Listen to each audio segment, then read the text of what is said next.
Hikmet Dakak toptancı sitesinde esnafım. Bu hafta bu 3. gündür su yok. Geçen hafta ise bir hafta boyunca zaten su hiç yoktu, bir çalışma var diye. Ara sıra su geldiğinde ise bunalık toprak renginden geliyordu. Şu anda mesela esnaf olarak toptancı sitesinde hiçbir tanesinde su yoktur. Kendi imkanlarımız içerisinde gidip hazır su alıyoruz. O şekilde abdestimizi temin ediyoruz. Geçenlerde kendim gördüm.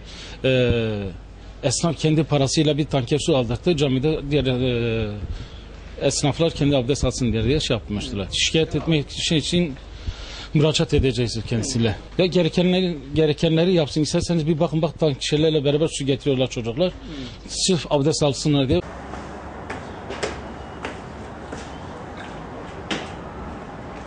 Bugün cuma hayırlı gündür. Ancak eğer şu anda da camide su varsa abdestini alırız, ibadetimizi yapacağız. Ben Ernur Sivgi. Burada toptancı sitesinde esnafım. Su problemi şu andan 15 günden beridir suyumuz yok. Devamlı kesiliyor. Telefon açıyoruz, belediyelere falan ulaşmak istiyoruz ama bugün gelecek, yarın gelecek diye bizi oyalıyorlar. Yani 15 gündür su sıkıntısı çekiyoruz. Diski su arıza var diyor, yarın gelecek diyor, öbür gün gelecek diyor. Ne kadar arıyorsak yani hiç gelmiyoruz. Camide de su akmıyor çünkü yani namaz kılmaya gittiğimizde, abdest almaya gittiğimizde su bulamıyoruz. O da bir sıkıntı çekiyoruz. Yani burada komple bütün esnaflarımız sıkıntı çekiyor. 2 günde bir tanker su getiriyorlar bize. Tabii onun da parasını biz cebimizden veriyoruz. İsmim Nedim Tünle, burada esnafım.